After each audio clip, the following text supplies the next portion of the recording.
منبر نور پر جلوہ بار علماء ذویل احترام، مشائخ سادات، حاضرین اہل سنت و جماعت، السلام علیکم ورحمۃ اللہ وبرکاتہ۔ الحمدللہ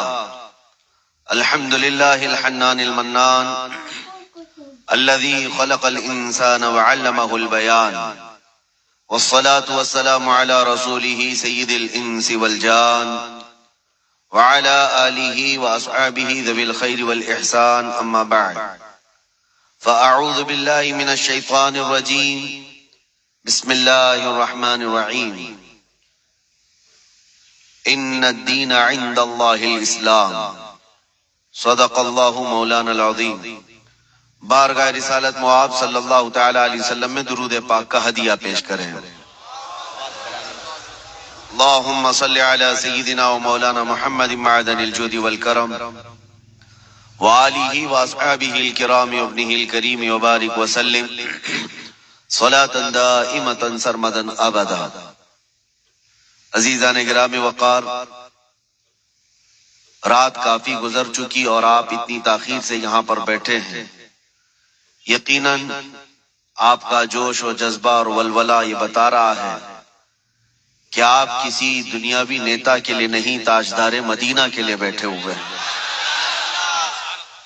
اور یہ امت ہمیشہ حضور پاک صلی اللہ تعالی علیہ وسلم کے نام پر جمع ہوتی رہی ہے، بس کچھ بڑے بننے والے لوگوں نے اس پوائنٹ کو نظر انداز کر دیا اور قوم کو دوسرے کاموں میں جمع کرنا شروع کیا۔ ہزار پیر آئیں اور نہ جانے جتنے بھی سلسلے ہوں، سب ہمارے سر آنکھوں پر، پیر پر اور سلسلے پر جمع کرنا ایک الگ مسئلہ ہے، لیکن تاجدار مدینہ کی ذات پر جمع کرنا ایک بہت اعلیٰ بات ہے، اور ہر زمانے کا امت کا ایک ترہ امتیاز رہا ہے۔ ہمارے ہزاروں اختلافات ہم پیٹ پیچھے پھینک دیتے ہیں جب میرے مصطفیٰ کا نام آتا ہے۔ اللہ یہ جذبہ ہر مسلمان کے اندر قائم و دائم رکھے۔ مجھ سے پیشتر ناظم اجلاس یا منتظم حضرت مولانا قمر الدین صاحب قبلہ، جن کی دعوت پر میں حاضر آیا، انہوں نے بہت لمبا چوڑا تعارف کرایا۔ میں اتنا تعارف کے قابل نہیں ہوں، اور نہ ہی میں اس طرح کا ہوں جس طرح سے انہوں نے بتایا۔ میرا ایک مختصر سا تعارف ہے، میرا ایک مختصر سا انٹروڈکشن ہے، بس وہ یہی میرا تعارف مجھے ہر جگہ لے جانے پر مجبور کرتا ہے۔ مجھے کبھی یہ دیکھنے کو نہیں ملتا کہ مجھے جہاں سے دعوت دی جا رہی ہے وہ کتنا بڑا شہر ہے، کتنا بڑا گاؤں ہے، یہ تو پہنچنے کے بعد ہی پتہ چلتا ہے۔ اور وہ ہمارا تعارف صرف اتنا ہی ہے جس کو میں خود اپنے انداز میں عرض بھی کرتا ہوں، یا رسول اللہ، تیرے عشق کی بدولت مجھے زندگی ملی ہے، ورنہ ہم اپنے آپ میں کچھ بھی نہیں۔ اگر میرے مصطفیٰ کا نام نہ ہو تو ہماری زندگی کا کوئی حاصل ہی نہیں۔ یا رسول اللہ، تیرے عشق کی بدولت مجھے زندگی ملی ہے، میری بات بن گئی ہے تیری بات کرتے کرتے۔ سبحان اللہ سبحان اللہ۔ میری بات بن گئی ہے تیری بات کرتے کرتے۔ اور ایک فارمولا یاد رکھ لو، ان کی بات کرو، ہر دل پہ راج کرو۔ نبی پاک صلی اللہ تعالی علیہ وسلم کی ذات پاک ایک ایسی اللہ تبارک و تعالیٰ کی بنائی ہوئی یہاں دنیا میں شخصیت ہے کہ ساری دنیا اس ذات کے ارد گرد ہے۔ وہ جو نہ تھے تو کچھ نہ تھا، وہ جو نہ ہو تو کچھ نہ ہو۔ تمہارا تعارف، تمہاری عزت اسی نبی سے وابستہ ہے، حتیٰ کہ لوگ مشہور ہونے کے لیے آج حضور پاک صلی اللہ تعالی علیہ وسلم کی گستاخیاں بھی کر رہے ہیں، اور ان کا مقصد صرف اور صرف اپنی قوم میں ہیرو بننا آج ایک فیشن بن چکا ہے دشمنان اسلام کے درمیان۔ بڑی بڑی کنٹریز میں بھی دیکھنے کو مل رہا ہے، جس کو بڑا نیتا بننا ہے وہ حضور پر بھونکتا ہے، اسلام کے خلاف، قرآن کے خلاف. ان ظالموں کو کبھی ڈوب کر مر کر سوچنا چاہیے. ہندوستان ہی کی اگر میں بات کروں، مجھے تو میری اس ادا پر بھی فخر ہے کہ اللہ نے مجھے اگر کچھ عطا کیا ہے تو میرے رسول کے صدقے میں عطا کیا. کسی دوسرے پہ بھونک کر تو مشہور نہیں ہوا. تمہاری کسی کتاب پہ بول کے تو نہیں آیا، نہ تمہارے دھرم پہ بول کر آیا، نہ تمہارے کسی گرو گھنٹال کو بول کے آیا. مجھے میرے مصطفیٰ کی عزت سے اللہ نے عزت دی، اور انہیں یہ سوچنا چاہیے تمہارے پاس رکھا کچھ ہے ہی نہیں جس کو بول کر تم دنیا میں پاپولر بن سکتے. تمہیں پاپولر بننے کے لیے بھی میرے نبی کا واسطہ لینا پڑ رہا. کیا کہنا ہے، واہ واہ. بدنامی سے بھی نام چاہتے ہو. دنیا میں اگر کچھ نام کرنا ہے بدنامی کے ذریعے سے، تب بھی میرے نبی کے نام پر بھوکتے ہو. آج ایرا غیرا نتو کیرا جیسا بھی ہو، اسلام کے بارے میں کچھ کہہ دے تو اس کو چند لوگ ہیرو بناتے ہیں، اور اس پاگل کو یہ نہیں معلوم کہ یہ 4 ہی دن کا ہیرو ہوتا ہے. جو یہ خلاف بھوکتا ہے حضور کی شان میں یا اسلام کے خلاف، اسے یہ احساس نہیں ہوتا کہ وہ اس کی مثال ایسی ہے جیسے بیل گاڑی کے نیچے جو کتا چل رہا ہوتا ہے. اسے کتے کو ایسا لگتا ہے کہ پوری بیل گاڑی میں چلا رہا ہوں. تھوڑی دیر کے بعد بیل گاڑی نکل جاتی ہے، تب اسے پتا چلتا ہے کہ کوئی بیل چلا رہے تھے. تو یہ ان لوگوں کی مثال ایسی کہ انہیں ایسا لگتا ہے کہ اب ساری دنیا میری ہے. ہم نے اپنی آنکھوں سے دیکھا، اور آپ کو بھی میں بتاتا ہوں، ریسنٹلی ہمارے اسی دیش میں ان کتوں کا حشر ابھی کیا چل رہا ہے وہ بھی آپ کو پتا ہے. جنہوں نے اسلام، قرآن اور میرے آقا کی ذات کو نشانہ بنایا، خوب بھوکتے رہے، آج وہ کسی پیپر کے کونے میں بھی نظر نہیں آتے. دوسروں کی بات تو چھوڑو، دور دراز تو چھوڑو، اپنی قوم میں ہی نہیں پوچھے جاتے. وہ رافضی کتا جو اپنا دین بدل کر نکلا تھا، اسلام بھی بدل لیا، نام بھی بدل لیا، دھوتی پہن کر کے نکل کر چند مہینے ان کا فضلہ کھاتا رہا، اس کے بعد وہاں سے بھی کک مار کر کے نکال دیا گیا. اور اس کے بعد آج حالت کیا ہے. اسی لیے میرے عزیزو یاد رکھو، دنیا کی چند چکا چوند کو حاصل کرنے کے لیے انہوں نے میرے نبی کو نشانہ بنایا. لیکن ایک بات میں بتاؤں، آج سے 1400 سال پہلے نبی پاک صلی اللہ تعالی علیہ وسلم کی شان میں حسان بن ثابت نے کہا تھا، یا رسول اللہ آپ سے زیادہ حسین میری آنکھوں نے دیکھا، سبحان اللہ، سبحان اللہ. آپ سے زیادہ خوبصورت کسی ماں نے جنا نہیں. انہوں نے حضور کی تعریف کی تھی، اللہ تعالیٰ نے ان کا نام آج تک زندہ رکھا ہے. سبحان اللہ. حضور کی شان میں تعریف کرنے والے. باقی جو بھونکنے والے تھے ان کے تو نام بھی یاد نہیں لوگوں کو. جو اسلام کے خلاف دسیسہ کاریاں کرتے ہوئے اپنی زندگیاں تباہ کر گئے. میں آپ سے پوچھتا ہوں، جس نے بغداد میں مسلمانوں کی کھوپڑی سے مینار بنا دیا تھا، وہ چنگیز اور ہلاکو، ان کی قبریں کہاں ہیں؟ ذرا ڈھونڈ کے دکھاؤ. ان کے نشانات کہاں ہیں؟ ان کی اولادیں کہاں ہیں؟ ان کے تاریخ میں وہ مقامات کیوں نہیں آج؟ لیکن آج ہندوستان ہی نہیں، دنیا اسلام کے جس خطے میں بھی جاؤ، حضور پاک صلی اللہ تعالی علیہ وسلم کے عشق میں بولنے والا امام احمد رضا ہر جگہ بولا جاتا ہے. واہ واہ واہ واہ واہ واہ واہ. امام احمد رضا کا چرچا ہر جگہ ہوتا ہے. کیوں ہوتا ہے؟ اس لیے کہ اس اعلیٰ حضرت نے اپنی زندگی حضور کے عشق میں فنا کر دیا تھا. اسی لیے انہوں نے کہا تھا، یا رسول اللہ کہ جان کی اکسیر ہے الفت رسول اللہ کی، خاک ہو کر عشق میں آرام سے سونا ملا. جان کی اکسیر ہے الفت رسول اللہ کی. ایک پوائنٹ سمجھ کر کے چلو میرے عزیزوں، میں آپ کو یہی دینا چاہتا ہوں، آج کے حالات گھبرانے کی ضرورت نہیں، بہت تیزی سے ابھی بدلیں گے. امتحانات آئیں گے ابھی تمہارے یہاں، بہت تیز آندھی آنے والی ہیں یہ اگلے چند سالوں میں. آندھیوں سے مراد صرف یہی ہواؤں کی آندھیاں مت سمجھو، کفر و شرک کی آندھیاں، ظلم و ستم کی آندھیاں، اور دن دہاڑے جو مسلمانوں کا قتل عام ہے یہ بڑھتا جائے گا. میں حدیث کی روشنی میں بتا رہا ہوں، حدیث کی روشنی میں بتا رہا ہوں، بڑھتا جائے گا. تمہارا امتحان ہے. ابھی تو خالی چٹھی دکھا کر کے لوگوں کو لبھانے والے بابا آئے ہوئے کہ تم نے کیا کھایا، تم گھر میں کیا کر کے آئے، چٹھی دکھا دیں گے. ابھی تو دجال کو آنا باقی ہے. دجال آئے گا، وہ تو تمہیں بارش برسا کر دکھائے گا، مرے ہوئے آدمی کو زندہ کر کے دکھائے گا. اتنے بڑے امتحانات ہونا باقی ہے. اس زمانے میں تمہارا کیا ہوگا، تم کس طرح سے زندگی گزارو گے؟ ایک علاج میں بتاؤں. ہر زمانہ چاہے جیسی بھی سختیوں والا آئے، کل کو اگر فسادات بھڑکا دیے جائیں، تمہارے سامنے تمہارے بچے ذبح کر دیے جائیں، تمہارے سامنے تمہاری عورتوں کے دوپٹے چھین لیے جائیں گے، قرآن پاک کو جلانے کی کوششیں ہوں گی، مسجدوں کے مینار و گنبد ختم کر دیے جائیں گے، یہ سارے حالات بڑھتے جائیں گے. تو کیا تم ان طوفانوں سے گھبرا کر یہ فیصلہ کر لو گے کہ جب تک میں اس دین میں رہوں گا روزانہ ایک مصیبت کو جھیلنا پڑے گا، اچھا ہے ان کی ہی جے جے کروں جیسے کچھ چلے گئے؟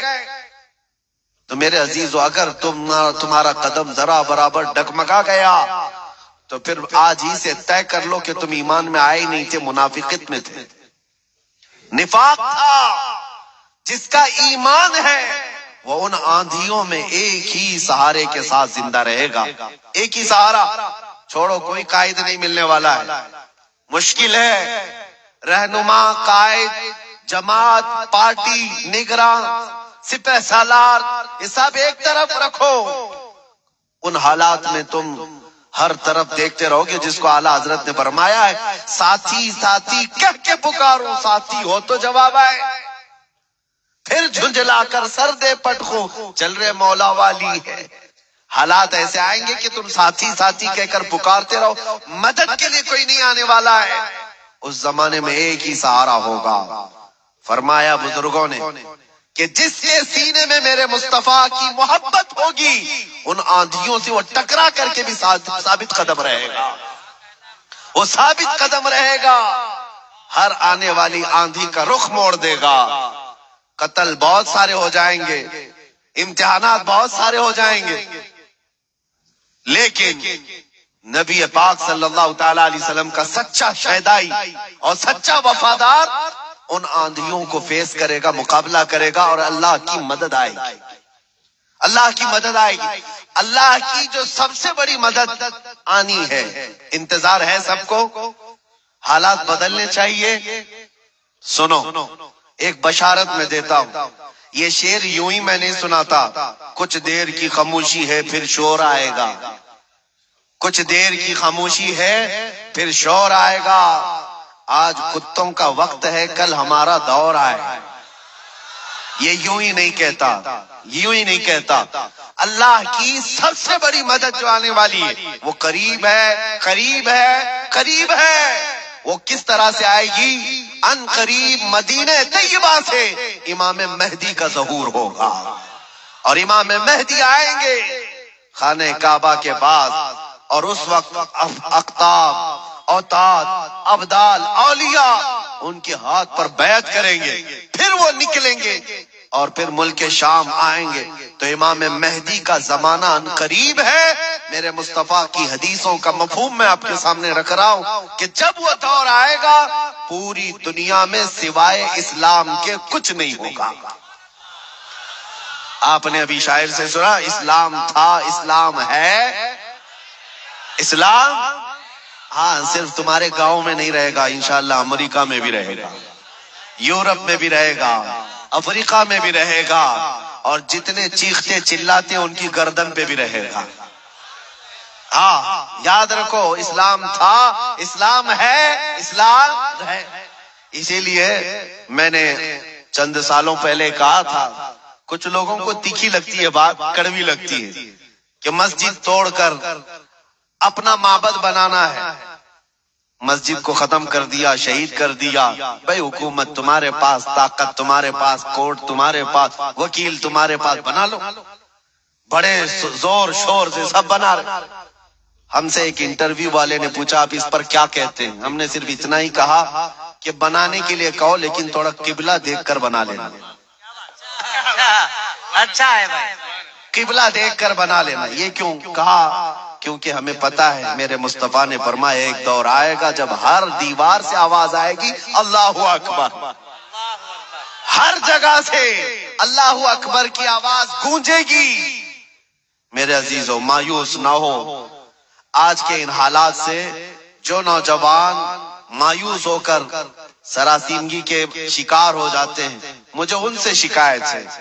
آج بھی تمہارے پاس وہی جذبہ ہے ہمیں پتا ہے. اگرچہ بکھری ہوئی یہ قوم ہے لیکن بڑی بڑی طاقتیں تم سے خوف زدہ ہیں. ڈرتی کیوں ہیں؟ غریب مسلمان دیہات میں رہتے ہیں, کام کاج نہیں ہے, ان کے پاس تو جائیدادیں نہیں, ان کے پاس نوکریاں نہیں, ان کے پاس فوج نہیں, لیکن میڈیا کی زینت تم ہی تو ہو. کتنے چینل ایسے ہیں جن میں ہمارا نام لیے بغیر تو دکان نہیں چلتی. حقیقت ہے یا نہیں؟ کیوں؟ ہم ہی ہم ہیں. ساری جگہ ڈیبیٹ میں ہم ہی ہم ہیں. کچھ بات تو ہے کہ مٹتی نہیں ہستی ہماری. اقبال نے کہا ہے کچھ بات تو ہے کہ مٹتی نہیں ہستی ہماری, صدیوں رہا ہے دشمن دورے زماں ہمارا. لیکن میرے عزیزوں وہ وقت آئے گا جب تمہارا عشق مچلے گا اور تم عملی میدان میں آؤ گے اور نبی پاک صلی اللہ تعالی علیہ وسلم کا نعرہ بلند ہوگا. کیونکہ قرآن کا وعدہ ہے هو الذی ارسل رسولہ بالہدی ودین الحق لیظہرہ علی الدین کلہ. وہ اللہ ہے جس نے اپنے رسول کو حق کے ساتھ بھیجا ہے تاکہ وہ اپنا دین پوری دنیا میں غالب فرمائے. دین پوری دنیا میں غالب آئے گا. کسی کو برا لگتا ہے لگے. قرآن نے خود کہا ولو کرہ الکافرون ولو کرہ المشرکون. قرآن نے خود کہا ہے مشرکوں کو اگرچہ برا لگتا ہو لیکن دین غالب آئے گا. اس کے غلبے کا وقت اللہ ہمیں دکھائے. بس ہماری تمنا یہ ہے کہ آج مغلوبیت کا زمانہ ہے, ہم مارے جا رہے ہیں, پیٹے جا رہے ہیں. اے اللہ وہ دور بھی دکھا جب اسلام کا غلبہ آ جائے, جب نظام مصطفیٰ ہو, ہر جگہ رسول کریم صلی اللہ تعالی علیہ وسلم کی شریعت طیبہ طاہرہ کا دورہ وہ دور آئے گا. عزیزان گرامی وقار, دو چند باتیں میں عرض کرتا ہوں جن کو ایسا لگتا ہے کہ اس زمانے میں ہمارے ساتھ اگر کچھ ہوا تو کیا ہوگا. کچھ نہیں. کیا صحابہ کی جانیں نہیں گئیں؟ کیا حضور پاک صلی اللہ تعالی علیہ وسلم کے خاندان والے اہل بیت اطہار ان کی جانیں نہیں گئیں؟ اس دور میں اگر ہم جیسوں کا کچھ ہوتا ہے تو وہ صحابہ کے پیر کے ناخن کے برابر بھی نہیں ہے. ہماری حیثیت کچھ نہیں ہے. جب رسول اللہ صلی اللہ تعالی علیہ وسلم کے سگے چچا سید الشہداء امیر حمزہ میدان احد میں اس حالت میں شہید کیے گئے تھے کہ سینہ پھاڑ کر کے کلیجہ نکال کر چبایا گیا تھا, آپ کے جسم کے ٹکڑے ہوئے تھے, تو کیا یہ حضرت امیر حمزہ رضی اللہ تعالیٰ عنہ کی شکست اور ان کی ہار پر کوئی لعنت کرے گا آج؟ نعوذ باللہ من ذالک, ہرگز نہیں. بلکہ رہتی دنیا تک ان کی شہادت کو سلامی دی جائے گی. کیوں؟ اس لیے کہ قرآن نے کہا ہے کہ شہید مرتے نہیں ہیں, وہ اپنی قبروں میں زندہ ہوتے ہیں. اگر اللہ تبارک و تعالیٰ نے ہماری زندگی میں لکھا ہے ہم چونٹی سے بھی مر جائیں گے, اور اگر ابھی موت نہیں لکھی ہے چونٹی سے بھی نہیں مرو گے بلکہ مودی سے بھی نہیں مرو گے. اگر موت نہیں ہے کسی سے نہیں مرنا ہے, اور اگر موت لکھی ہے تو مچھر سے بھی مر جاؤ. یہ تقدیر ہے جس پر ایمان ضروری ہے. اے مسلمانوں, اپنے ایمان کو سنبھالو, مضبوطی کے ساتھ اگر رہنا ہے تو اپنے تشخص کے ساتھ رہو, اسلام کو چھپا چھپا کر کے مت رہنا. تمہاری نمازیں کہاں ہیں؟ تمہارے اعمال کہاں ہیں؟ تمہارے چہرے بھی آج بدل گئے. تم خود چاہتے ہو کہ اسلام پردیس بن کر کے رہے. اسلام کو ظاہر کرو, تمہارے چہروں سے بھی تو پتا چلے کہ تم اسلام سے کتنی محبت کرتے ہو. تمہارے گھر کی بیٹیوں کی سروں پر اسلام تو نظر آنا چاہیے. اسلام کا نعرہ تو بڑے بلند آواز سے لگا نا, اسلام تھا, اسلام ہے اور اسلام رہے گا. کہاں رہے گا؟ تمہارے گھر میں کب رہے گا؟ تمہاری زندگی میں کب رہے گا؟ جب تم خود اسلام کو اپنے گھر میں پسند کرو، اپنے بچوں پر پسند کرو، اپنی عورتوں پر پسند کرو، تو پھر دیکھو مجال ہے کوئی اسلام کی طرف انگلی بھی اٹھائے۔ دنیا یہ دیکھ رہی ہے کہ ان کو اسلام کی طرف سے کوئی رغبت باقی نہیں رہ گئی ہے۔ اللہ کریم آپ سب کو اسلام کا سچا سپاہی بنا کر کے رکھے۔ عزیزان گرامی وقات، میرا میسج صرف اتنا ہے کہ جینا ہے تو عشق رسول میں جیو، اور موت آئے تو میرے مصطفیٰ کے قدموں میں موت آئے۔ اس تمنا کے ساتھ جیو، انشاءاللہ العزیز یہاں پر کوئی بال بیکار نہ ہوگا، اور اگر ہوگا تو حضور کی محبت میں ہوگا۔ مکہ مکرمہ میں جب بلال حبشی کو لوگ مارتے تھے، ان کے سینے پر پتھر رکھتے، ان کو انگاروں میں سلایا جاتا تھا، تو کیا انہوں نے چھوڑ دیا تھا اسلام؟ نہیں، اب اسلام نہیں کہوں گا، تمہارے بھگوانوں کا نام لوں گا۔ نہیں، ان مصیبتوں میں بھی وہ ثابت قدم رہے، اور چند دنوں کے بعد جب اللہ تعالیٰ نے بلال حبشی کو آزادی عطا کی، میرے مصطفیٰ کے قدموں میں گئے، 6 سال کے بعد مکہ واپس آئے۔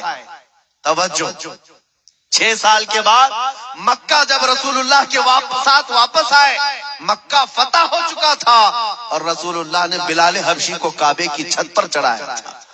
دنیا دیکھ رہی تھی چند سالوں پہلے یہی وہ بلال ہے جن کو مکہ کی گلیوں میں رسی ڈال کر کے کھینچا جاتا تھا پیروں میں، اور آج یہی بلال خانہ کعبہ کی چھت پر ہے اذان دینے کے لیے۔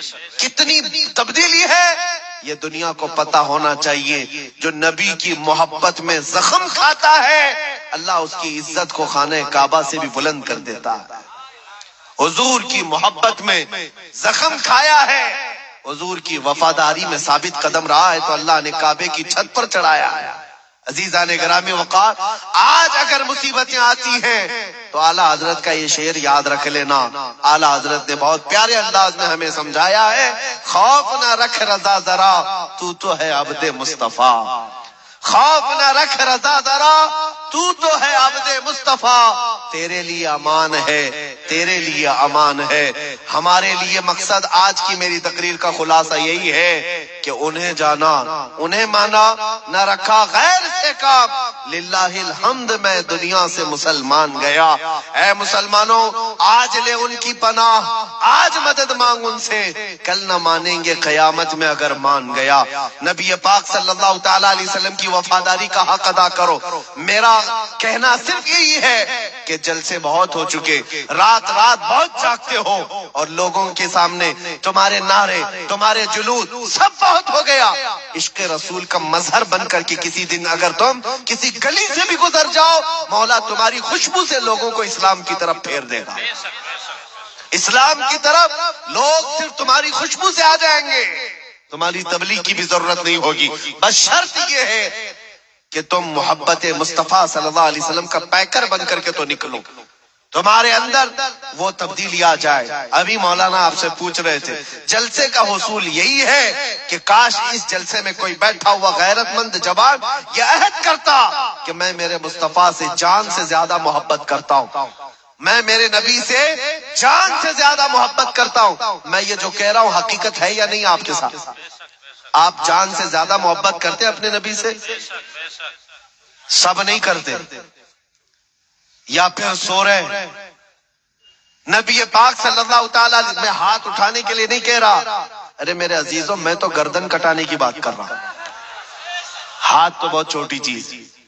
کیا آپ نبی پاک صلی اللہ تعالیٰ علیہ وسلم سے اپنی جان سے زیادہ محبت کرتے ہیں؟ اگر حضور سے جان سے زیادہ محبت ہے تو کوئی جوان یہ عہد کرتا، میرے نبی کو نشہ پسند نہیں تھا، میں کبھی نشے کے قریب نہیں جاؤں گا۔ میرے رسول کو کبھی گانے پسند نہیں تھے، میں گانے کبھی نہیں سنوں گا، ترک کر دوں گا۔ نبی پاک صلی اللہ تعالیٰ علیہ وسلم نے شراب کے لیے حرام فرمایا ہے۔ شراب تو دور کی بات ہے، کوئی چھوٹے سے ہلکے قطرے کو بھی میں ہاتھ نہیں لگاؤں گا، اس لیے کہ میرے آقا نے فرمایا شراب پینے والوں کو کل قیامت کے دن جہنمیوں کا خون اور پیپ کھولا کر کے پلایا جائے گا۔ ہم میں سے کوئی وہ عذاب سہنے کے قابل نہیں۔ یہ عہد کر کے اٹھتا تو یہ حقیقت میں عشق رسول کا مظاہرہ ہوتا، یہ حضور سے محبت کا ہدیہ ہوتا۔ لیکن ہوتا یہی ہے کہ تمہارے اندر نعرے لگانے کی طاقت بہت زیادہ ہے، اور حضور پاک صلی اللہ تعالی علیہ وسلم کے لیے مر مٹنے کی بات کرنے کا جذبہ بھی ہے، لیکن اپنی زندگی میں بدلاؤ لانے کا جذبہ کیوں نہیں؟ حضور پاک کا واسطہ دیتا ہوں، زندگیاں بدل ڈالو، زندگیاں بدل ڈالو۔ اور اگر تم نے اپنے محلے سے شروعات کی، دیکھتے ہی دیکھتے یہ فضا پورے ملک میں قائم ہو جائے گی، پورے ملک میں قائم ہو جائے گی۔ تم اپنی مسجدوں کی پابندیاں شروع کر دو، تمہاری مسجدیں بھری ہو تمہارے نمازوں سے، تمہارے سجدوں سے۔ ایک بات میں آپ کو بتاؤں، ہمارے علاقے میں ایک محاورہ کہا جاتا ہے، ایک محاورہ ہے، کھلا میدان ہوتا ہے تو کتوں کا راج ہوتا ہے۔ اگر میدان میں کوئی آتا جاتا نہیں ہے تو کتے راج کرنے لگ جاتے ہیں، صاحب کچرا بھی وہیں پر، کتے بھی وہیں، ایک دوسرے کو بھونک رہے ہیں، چڑھ رہے ہیں، کود رہے ہیں۔ یہی یہ محاورہ ہی نہیں، حقیقت بھی ہے۔ جب تمہاری مسجدیں آباد ہوں گی، کسی کتے کی مجال نہیں ہوگی کہ مسجد کی طرف آنکھ اٹھا کر دے۔ تمہاری مسجدیں ویران ہو گئی، مسجدیں خالی ہونے لگی، جس کی وجہ سے ایرا غیرہ نتھو کھیرا مسجدوں کی طرف آنے لگ گیا، مینار پر کبھی حملے، گنبدوں پر کبھی حملے۔ اے نوجوانوں، یہ مسجدیں آج تمہیں پکار رہی ہیں، آ جاؤ مجھے آباد کرو، آ جاؤ مجھے آباد کرو۔ ایک نہیں، کئی مسجدیں شہید ہونے کی کگار پر ہیں۔ اسی لیے آج بدلو، آج لے ان کی پناہ، آج مدد مانگ ان سے، کل نہ مانیں گے قیامت میں اگر مان گیا۔ میری تقریر کا خلاصہ میں لب لباب آخر ختم اس بات پہ کرتا ہوں، نبی پاک صلی اللہ تعالی علیہ وسلم کے اس نقطے پر جمع ہو جاؤ، اللہ کریم تمہیں کیا نہیں دے گا۔ تم آج یہ سوچتے ہو ہماری سیاست کیسے، ہماری حکومت کیسے ملے گی، ہماری قیادت کیسے ملے گی، ہماری کھوئی ہوئی دولت کیسے آئے گی، سب آئے گا۔ ارے یہ کوئی چیز ہی نہیں ہے، بلکہ اللہ رب العزت کے قرآن پاک کی آیت کی ترجمانی کرتے ہوئے عاشق رسول کہتا ہے کہ محمد سے وفات نے، کی محمد سے وفات نے تو ہم تیرے ہیں۔ یہ جہاں چیز ہے کیا، لوح و قلم تیرے، یہ سیاست چیز ہے کیا، لوح و قلم تیرے ہے، حکومت چیز ہے کیا، لوح و قلم تیرے ہے۔ اللہ کریم تجھے لوح و قلم عطا کر دے، بس شرط یہ ہے کہ میرے مصطفیٰ سے محبت کرو۔ ہمیں کرنی ہے شہنشاہ بطحا کی رضا جوئی، وہ اپنے ہو گئے تو رحمت پروردگار اپنی۔ مولا کریم کہنے سننے سے زیادہ عمل کی توفیق عطا فرمائے۔ اے رب کریم ہمیں اس وقت تک موت نہ دے جب تک تو اور تیرا رسول ہم سے راضی نہ ہو جائے۔ وآخر دعوانا الحمدللہ رب